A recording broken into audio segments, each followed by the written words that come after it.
এই সংবাদটি নিয়ে আপনাদের সামনে দাঁড়াতে হবে, এটা আমরা কখনো ভাবিনি।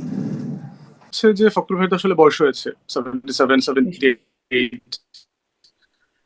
এবং অনেক অসুস্থতা আছে। ভাবি অসুস্থ, ফ্যামিলির লোকজন অসুস্থ। মির্জা ভাই ওবায়দুল কাছে বলছিল না যে পালাবো না, দরকার হইলে মির্জা ফখরুল সাহেবের বাসায় যে উঠবো, ঠাকুর গায়ে একটা বাসা আছে না। আমার ধারণা ওই কাউয়া মরিছে, মইরা ভূত হইছে, ভূত হইয়া মির্জা ফখরুলের কাঁধের চাপিছে, ওর বাসাত না ওর কাঁধের চাপিছে। মির্জা ফখরুল আরেক কাউয়া হচ্ছে।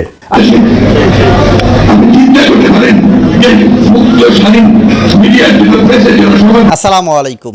এইবার বেরিয়ে আসলো কিছু চাঞ্চল্যকর তথ্য। কার ওপর অসন্তুষ্ট হয়ে মির্জা ফখরুল ইসলাম আলমগীর তিনি দল থেকে সরে যাওয়ার সিদ্ধান্ত নিলেন। প্রিয় দর্শক, শুরুতেই দেখছিলেন মির্জা ফখরুল ইসলাম আলমগীর তিনি কেঁদে কেঁদে কিছু বলার চেষ্টা করছিলেন, তবে তার এই কান্নার পেছনে রয়েছে বড় এক রহস্য, বড় এক ঘটনা, সেটাই আপনাদের জানাবো। এদিকে বেশ কিছুদিন আগে মির্জা ফখরুল ইসলাম আলমগীরকে নিয়ে পিনাকি ভট্টাচার্য, পিনাকি দাদা বেশ কিছু কথা বলেছিলেন। সেই কথাগুলো এখন সোশ্যাল মিডিয়াতে ব্যাপক পরিমাণে সাড়া ফেলেছে।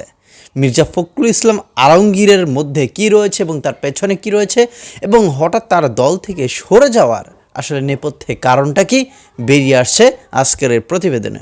তাই আশা করবো যারা যেখান থেকে ভিডিওতে ক্লিক করেছেন সম্পূর্ণ ভিডিওটি দেখতে থাকুন, সম্পূর্ণ জানতে পারবেন।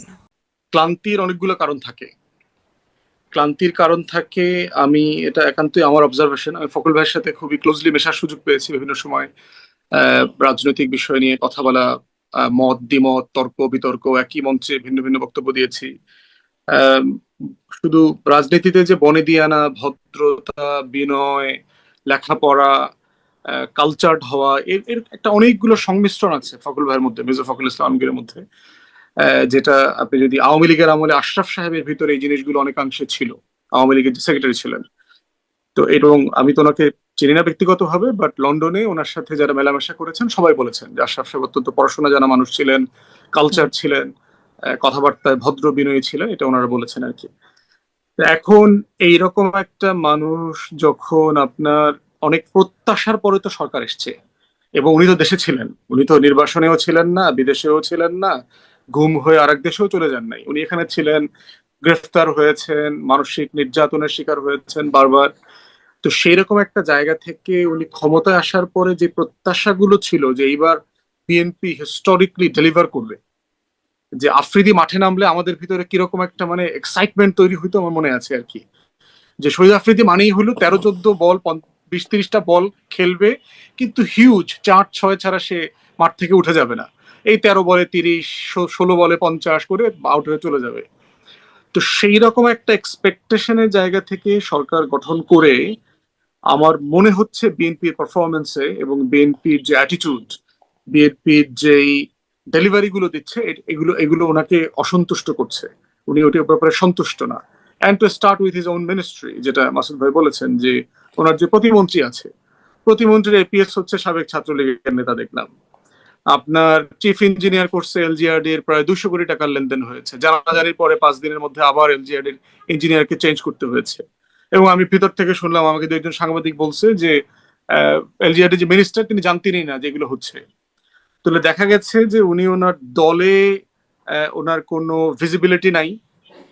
সালাউদ্দিন ভাই অথবা আংশিক আইনমন্ত্রী আসাদ ভাই, ওনারা ওনার ভিজিবিলিটি নিয়ে নিয়েছেন স্পোক্স পার্সন হিসেবে, পার্টি সেক্রেটারি হিসেবে। আর মিনিস্ট্রিতে প্রতিমন্ত্রী সব ওনার যে এয়ার টাইম থাকে, যে আপনারা যেটা এয়ার টাইম বলেন, এয়ার টাইম খেয়ে ফেলতেছে।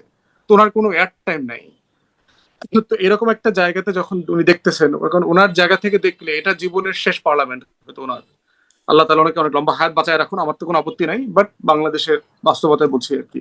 এরকম একটা জায়গায় যে বাংলাদেশটার জন্য উনি লড়াই করেছেন, গণতন্ত্র, মতামতের স্বাধীনতা, তারপরে ডেভেলপমেন্ট, এই যে সবকিছু মিলায়ে সেই জায়গাটাতে ওনার সার্টেনলি ফ্রাস্ট্রেশন আছে, দ্বিমত আছে, যে এটা উনি উনি সন্তুষ্ট না। কারণ ক্ষমতায় গেলে আসলে মানুষ ফুরফুরা হয়ে যায়। আমি অনেক অযোগ্য লোকের চিনি এই পার্লামেন্টে, যারা ইউপি মেম্বার হওয়ার যোগ্য ছিলেন না, বুড়া, হাঁটতে পারতো না, দুইজনে ধৈরা, আমি নিজেও স্টেজে ধৈরা টৈরা উঠাইছি, এরকম এমপি টেমপি মন্ত্রী আছে এই সংসদে। হেরাও দেখি এখন খটখট খটখট করে হাঁটে, আপনার মনে হয় যে হিল পরে হাঁটতেছে। তো এই জায়গাতে উনি হতাশ হয়ে যাওয়া, অসুস্থ হয়ে যাওয়া, ক্লান্তির ছাপটা, এটা নিঃসন্দেহে আমার মনে হয় যে পারফরমেন্স রিলেটেড আর কি, যে বিএনপি সরকার হিসাবে ওনাদের যে ডেলিভারি করার কথা সেই ডেলিভারি উনি করতে পারছেন না, ওনারা করতে পারছেন না, এরকম একটা অনুভূতি ওনাকে তাড়া করে ফিরছে। জি, দেখা যাক দলের পক্ষ থেকে কোনো ব্যাখ্যা আসে কিনা সামনের সম্মেলন বা তার আগে বা সেই মুহূর্তের মধ্যে কোনো ব্যাখ্যা আসে কিনা, তখন নিশ্চয়ই আমরা ব্যাপারে বিস্তারিত জানবো। ব্যারিস্টার ফুয়াদ, আপনার কাছে একটু এটা জানতে চাই যে আপনি ওই যে বলছিলেন না আফ্রিদির মতো সরকার হবে কিনা, তারা হয়তো 13 বলে 30 বা 16 বলে 50 করে আউট হবার জন্য না, দীর্ঘ মেয়াদি খেলতে যায়, এই জন্যই কি তাদের পারফরমেন্স এরকম? একটা অভিযোগ প্রধানমন্ত্রীর কার্যালয়ের মুখপাত্র মাহদি আমান আজকে করেছেন যে সরকারকে সহযোগিতার পরিবর্তে অসহযোগিতা করছে বিরোধী দল, সংসদে রাজপথে হট্টগোল করছে, আন্দোলনের হুমকি দিচ্ছে, এমন অভিযোগ করছে, যেখানে তারা মানে তিনি দাবি করছেন যে সরকার আসলে কাজ করছে।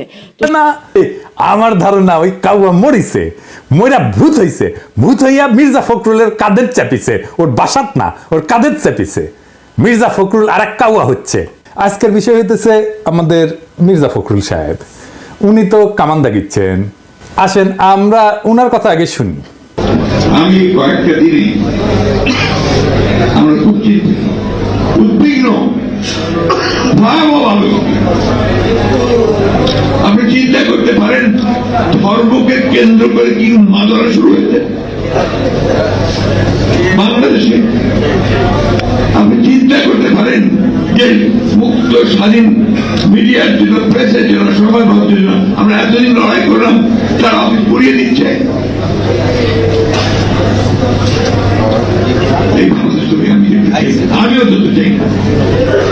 উনি বলছেন যে বিএনপি দেশের পরিস্থিতি নিয়ে খুবই চিন্তিত। আচ্ছা, ভয়াবহভাবে উদ্বিগ্ন কেন? উনি বলছেন আপনারা চিন্তা করতে পারেন ধর্মকে কেন্দ্র কইরা কি উন্মাদনা শুরু হয়েছে বাংলাদেশে। আপনি চিন্তা করতে পারেন মুক্ত স্বাধীন মিডিয়ার জন্য, প্রেসের জন্য আমরা এতদিন লড়াই করলাম, তার অফিস পুরাই দিচ্ছে। তাই নাকি মির্জা ভাই? কুটি পুরানো হয়েছে। এই বাংলাদেশ তো দেখতে চাইনি, আমি অন্তত দেখতে চাই না। তাই নাকি মির্জা ভাই? পত্রিকা অফিস কই পুরানো হয়েছে? এই যে ধর্ম নিয়ে উন্মাদনা শুরু হয়েছে, কে করছে? কন না কেন? ইসকনের কথা বলেন না কেন? ইসকন যে একজন রে কুপায় মারছে তার কথা বলেন না কেন? ভাসুরের নাম মুখে নিতে লজ্জা লাগে। ওই যে চট্টগ্রামের আইনজীবী রে কুপায় মারলো, কোনো বিবৃতি দিচ্ছেন? দেন নাই। প্রথম আলো ডেইলি স্টার নিয়ে একেবারে দিওয়ানা হয়ে গেছেন। আপনি প্রধান রাজনৈতিক দলের নেতা, আপনি গেছেন চট্টগ্রামে, আমাদের নিহত ভাইয়ের জানাজায় গেছেন? যান নাই। তো পত্রিকা অফিস পুরানোর কথা দেখে আমি ভাবলাম যে আমি নিজে ভুল দেখছি কিনা, তাই একটা পোস্ট দিলাম ফেসবুকে, যে এটা প্রায় 12,000 লাইক পড়েছে। কেউ কইল না পত্রিকা অফিসে গত 1 সপ্তাহ পুরানো হয়েছে। আপনাকে মির্জা ভাই আবেগ কাজ করেছে, প্রথম আলো যখন আসছে বিবেক কাজ করে নাই। আমাদের দানব হিসাবে উপস্থাপন করবেন, আপনার বন্ধু মতি আলু কয়া দিছে নাকি? নাকি আপনার দলের কেউ কইছে? নাকি আপনি নিজে দেখছেন? দেশের সবচেয়ে বড় দলের শীর্ষ নেতা আপনি, মুরব্বী মানুষ, আপনার মুখে কথাই রেফারেন্স। আপনি সতর্ক হইয়া কথা না বললে তো মুশকিল মির্জা ভাই। উনি এখানে থামেন নাই, আরো বলছেন দুর্ভাগ্য আমাদের কিছু সংখ্যক মানুষ, তারা নিজেদের অত্যন্ত জনপ্রিয়, সবচেয়ে দেশপ্রেমিক বলে মনে করেন। খোটাটা মনে রেখেন কি দিয়ে খোটা মারতেছে। আর গোটা জাতিকে আজকে তারা বিভাজনের দিকে উস্কে দিয়ে একটা অন্ধকারের দিকে ঠেলে দিচ্ছেন। সেজন্য ওনার আলো দরকার, প্রথম আলো, বুঝাও। আপনারা ঠান্ডা মাথায় চিন্তা করবেন যে যারা দেশকে বিভাজনের দিকে ঠেলছে, অনৈক্যের দিকে ঠেলছে, তারা আমাদের আসল শত্রু না মিত্র? আসলেই তো আমাদের দেখতে হবে বিভাজনের দিকে কে ঠেলিচ্ছে, এটা আমরা দেখবো। আপনি বিভাজনের কথা কইছেন, আমি ইউজুয়ালি এসব জায়গায় এসে একটা ডার্টি জোকস টোকস বলি, আপনার ক্ষেত্রে সেটা বলবো না, এইটা ঝামেলা হয়ে গেল। যাই হোক, বিভাজন কে করিছে? আপনি কি বলেছেন জামাতকে নিয়ে? দেখেন, জামাতের পক্ষ থেকে আসা বক্তব্যের বিপরীতে তিনি বলছেন যারা ভোটে জিততে পারবে না, সরকার চালাইতে পারবে না, তারা এসব কথা বলে। একসময় জোট সিংকে কি তাচ্ছিল্য! আপনারা সেনা প্রধানের ডাক পাইয়া যে ড্যাং ড্যাং করতে করতে ক্যান্টনমেন্টে গেলেন, তারপর একটা তত্ত্বাবধায়ক সরকার বানালেন, ধ্বজভঙ্গ উপদেষ্টা দিয়া খুঁজে খুঁজে বের করে আসছেন। দিনে 6 বার অ্যাডাল্ট ডায়াপার বদলাইতে হয়। আমাদের জিজ্ঞেসিলেন যে কি মত আপনাদের? হ্যাঁ, ঐক্যের কথা কইছেন এখন। বাপরে, দেশের মালিক সেজে গেছেন না? ছাত্র শিবির ছাত্রদল মারপিট শুরু হইলো। আপনার ছাত্র দলে চট্টগ্রামে পোলারা আমারে কমপ্লেন দিল আমার ইনবক্সে এসে যে আপনার প্রিয় ছাত্র শিবির কইরে একবার কয় আপনার প্রিয় ছাত্র শিবির, কবে প্রশংসা করছিলাম ওই একটা সারিন্দা বাজায় আর কি, ওই কয় আমার প্রিয় আপনার প্রিয় ছাত্র শিবির আমগরে মারতেছে, কিছু একটা করেন। তা আমি কইলাম দুই সংগঠনকে নিয়ে বসবো, এভাবে মারপিট করলে কেমন করে হবে, ফ্যাসি বিরোধী দলগুলা। ছাত্র শিবির ছাত্র দল দুই দলে কিন্তু রাজি হইল, টাইম ঠিক হইল। ছাত্র দলের প্রেসিডেন্ট সেক্রেটারি, ছাত্র শিবিরের প্রেসিডেন্ট সেক্রেটারি কেন্দ্রীয় একসাথে কথা বললে টাইম ঠিক হইল। আমার টাইম সকাল 5টা, আমি চোখ মুছতে মুছতে উঠিয়া জুম মিটিং এ বসলাম। ছাত্র শিবিরের প্রেসিডেন্ট সেক্রেটারি আসলো, ছাত্র দল আসলো না। ফোন দিলাম, কয় আমরা তো ট্যুর করতেছি। আমি বললাম আচ্ছা ঠিক আছে, ট্যুর শেষ কইরা তারপরে কইয়েন আমরা বসবুনি আবার। পরে আর করলো না। শুনলাম বিএনপি শীর্ষ নেতারা চায় না, তো মারপিট যে হচ্ছে সেটা বন্ধ করার জন্য ডায়ালগ করতে রাজি না বিএনপি। জাহাঙ্গীরনগরের ছাত্র শিবির থাকলে সেখানে ছাত্র দল যায় না। আর কে কমপ্লেন করেছে যে ছাত্র শিবির কেন এটি বামেরা না করলে ছাত্র দল করেছে। গত কয়েকদিন আগে জাতীয় ছাত্র সংহতি সপ্তাহ উপলক্ষে শিবিরের মত বিনিময় সহ 34টা ছাত্র সংগঠন আসলে ছাত্র দল আসেনি। কিন্তু কেন? মিটিং এ বসে ডায়ালগ করবে না, আন্দোলনের সহযোদ্ধাদের সাথে আবার ঐক্য আর বিভাজনের গল্প বলতেছেন। মিরেশ্বরায় জামাতের মিটিং এ হামলা করছেন। কেন করছে? আপনাদের কাছ থেকে অনুমতি নেয় নাই, আপনাদের কাছে অনুমতি নেওয়া লাগবে। হ্যাঁ, আপনার ঠোলা হয়ে গেছেন না সরকার হয়েছেন, অনুমতি নিয়ে মিটিং করতে হবে। তালুকদারি পাইছেন বাংলাদেশকে, তো বিভাজন কে করছে মির্জা ভাই? চুপকে সরাবে বললো ছাত্ররা, আমরা সাপোর্ট দিলাম। আপনারা বাগড়া দিলেন, বললেন না বদলানো যাবে না। আমরা বললাম নতুন সংবিধান লাগবে। আপনারা বাগড়া দিলেন, বললেন না পুরানাই সহি, এই সরকারের ম্যান্ডেট নাই, বদলাইতে পারবে না। আমরা বললাম আওয়ামী লীগকে নিষিদ্ধ করতে হবে। আপনারা বললেন না না না না না না, আমরা নিষিদ্ধ করার কে, নিষিদ্ধ করবে জনগণ। তো আমরা কি জনগণ না? আমরা হরিদাস পাল? আমরা বললাম আওয়ামী লীগকে নির্বাচন আসতে দেওয়া যাবে না। আপনারা প্রফেসর ইউনূসকে যে কয়ে আসলেন না না না আওয়ামী লীগকে নির্বাচনে আনতে হবে, আসবে, নির্বাচন করবে। সারা দেশে একটা জাতীয় ঐক্যমত তৈরি হয়েছে ইসকন নিষিদ্ধের বিষয়ে। আপনি যাই বলে আসলেন প্রফেসর ইউনূসকে আপনারা চান না ইসকন নিষিদ্ধ হোক। আপনি বলতেছেন বিভাজন, অনৈক্য। আপনি শুরু করেন আগে অনৈক্য। আপনি ইন্ডিয়ারে খুশি করার জন্য আপনি আওয়ামী লীগের নির্বাচনে আনতে চান, ইসকনকে নিষিদ্ধ করতে চান না ইন্ডিয়াকে খুশি করার জন্য। আপনি কি ভাবছেন ইন্ডিয়া আপনাদের প্রচুর প্রেম দিবে? হ্যাঁ, জিয়া রহমানকে কে মারছে? ইন্ডিয়া। বিডিআর আর্মি অফিসারদের কে মারছে? ইন্ডিয়া। আপনাদের এত বছর ক্ষমতার বাইরে রাখছে কে? ইন্ডিয়া। আপনি কি জাতির সাথে মশকরা করতেছেন মির্জা ভাই? বিভাজন তো আপনি করতেছেন। তার মানে হইতেছে ঐক্য মানে আপনার মত মাইনা নেওয়া, আপনার অনুগামী হওয়া, আপনার দাসত্ব করা, এটা আপনার কাছে ঐক্য। হাসিনা আমাদের বলতো উন্নয়ন বিরোধী, আর আপনারা ক্ষমতায় যাইতে না যাইতে নতুন টার্ম আবিষ্কার করেছেন ঐক্য বিরোধী। বাহ, খুব মসৎকার।